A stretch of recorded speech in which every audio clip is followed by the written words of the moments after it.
حضرت عمر فاروق رضی اللہ عنہ نے روم سے لڑنے کے لیے ایک فوجی دستہ روانہ کیا۔ اس دستے میں ایک نوجوان صحابی عبداللہ بن حذافہ بن قیس رضی اللہ عنہ بھی تھے۔ مسلمانوں اور کیسر کی فوج کے درمیان لڑائی نے طول پکڑ لیا۔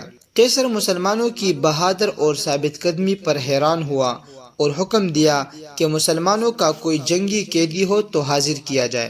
عبداللہ بن حذافہ کو لا کر حاضر کیا گیا، جن کے ہاتھوں اور پاؤں میں ہتھکڑیاں تھیں۔ کیسر نے ان سے بات چیت شروع کی تو ان کی ذہانت سے حیران رہ گیا۔ دونوں کے درمیان یہ مکالمہ ہوا۔ کیسر نے کہا، نصرانیت قبول کر لے، تمہیں رہا کر دوں گا۔ عبداللہ نے جواب دیا، نہیں قبول کروں گا۔ کیسر نے پھر کہا، نصرانیت قبول کر لے، آدھی سلطنت تمہیں دے دوں گا۔ عبداللہ نے کہا، نہیں۔ کیسر نے کہا، نصرانیت قبول کر لے، آدھی سلطنت دوں گا اور تمہیں حکمرانی میں شریک کروں گا۔ عبداللہ نے کہا، نہیں، اللہ کی قسم، اگر تم مجھے اپنی پوری مملکت، اپنے آباء و اجداد کی مملکت، عرب و عجم کی حکومتیں بھی دے دو تو میں پلک جھپکنے کے برابر بھی اپنے دین سے منہ نہیں موڑوں گا۔ کیسر غضبناک ہوا اور کہا کہ ان کو ایک ستون پر لٹکا کر ان کے آس پاس تیروں کی بارش کی جائے۔ یہ کیسر نے ڈرانے کے لیے کہا تھا، اور کہا کہ پھر اس کو عیسائیت قبول کرنے یا موت کو گلے لگانے میں سے ایک بات کا اختیار دیا جائے۔ جب کیسر نے دیکھا کہ اس سے بھی بات نہیں بنی اور وہ کسی حال میں بھی اسلام چھوڑنے کے لیے تیار نہیں، تو حکم دیا کہ اس کو قید میں ڈال دو اور کھانا پینا بند کر دو۔ عبداللہ کو کھانا پینا نہیں دیا گیا، یہاں تک کہ پیاس اور بھوک سے موت کے قریب ہو گئے تو کیسر کے حکم سے شراب اور خنزیر کا گوشت ان کے سامنے پیش کیا گیا۔ جب عبداللہ نے یہ دیکھا تو کہا، اللہ کی قسم، مجھے معلوم ہے کہ میں وہ پریشان حال ہوں جس کے لیے یہ حلال ہے، مگر میں کفار کو خوش کرنا نہیں چاہتا۔ یہ کہہ کر کھانے کو ہاتھ بھی نہ لگایا۔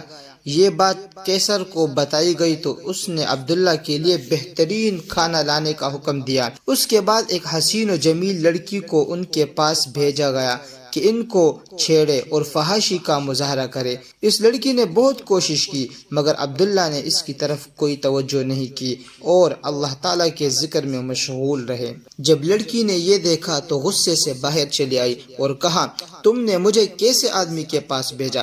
میں سمجھ نہ سکی کہ وہ انسان ہے یا پتھر۔ اللہ کی قسم، اس کو یہ بھی معلوم نہیں ہوا کہ میں مذکر ہوں یا مؤنث۔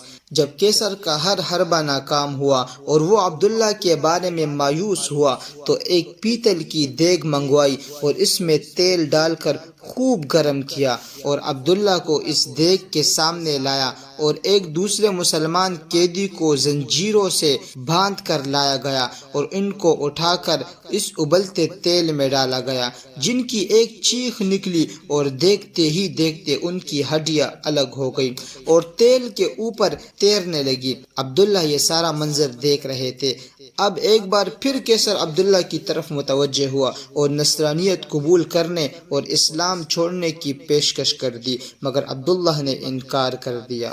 کیسر غصے سے پاگل ہونے لگا اور حکم دیا کہ اس دیگ میں موجود تیل اٹھا کر عبداللہ کے سر پر ڈال دیا جائے۔ جب کیسر کے کارندوں نے دیگ کھینچ کر عبداللہ کے قریب کی اور اس کی تپش کو عبداللہ نے محسوس کیا تو وہ رونے لگے۔ آپ کی ان خوش نصیب آنکھوں سے آنسو ٹپکنے لگے جن آنکھوں نے رسول اللہ صلی اللہ علیہ وسلم کا چہرہ انور دیکھا تھا۔ یہ دیکھ کر کیسر خوشی سے جھومنے لگا اور کہا، عیسائی بن جاؤ، معاف کر دوں گا۔ عبداللہ نے کہا، نہیں۔ کیسر نے کہا، تو پھر یہ رو کیوں رہا ہے؟ عبداللہ نے جواب دیا، اللہ کی قسم، میں اس لیے رو رہا ہوں کہ میری ایک ہی جان ہے جو اس دیگ میں ڈالی جائے گی۔ میری یہ تمنا ہے کہ میرے سر کے بالوں کے برابر جانیں ہوں اور وہ ایک ایک کر کے اللہ کی راہ میں نکلے۔ یہ سن کر کیسر نے مایوسی کے عالم میں عبداللہ سے کہا، کیا یہ ممکن ہے کہ تم میرے سر کو بوسہ دو اور میں تمہیں رہا کروں؟ عبداللہ نے کہا، اگر میرے ساتھ تمام مسلمان قیدیوں کو رہا کرتے ہو تو میں تیرے سر کو بوسہ دینے کے لیے تیار ہوں۔ کیسر نے کہا ٹھیک ہے۔ عبداللہ نے اپنے ساتھ دوسرے مسلمانوں کو رہا کرنے کے لیے اس کافر کے سر کو بوسہ دیا اور سارے مسلمان رہا کر دیے گئے۔ جب واپس عمر بن خطاب رضی اللہ عنہ کے پاس پہنچ گئے اور آپ کو واقعہ بتا دیا گیا تو عمر رضی اللہ عنہ نے کہا عبداللہ بن حذافہ کے سر کو بوسہ دینا ہر مسلمان پر ان کا حق ہے، اور خود اٹھے اور عبداللہ کے سر کو بوسہ دیا۔ سبحان اللہ۔ اللہ تعالیٰ سے دعا ہے کہ اللہ تعالیٰ ہمیں بھی ایسا پختہ ایمان نصیب فرمائے۔ وما علینا الا البلاغ المبین۔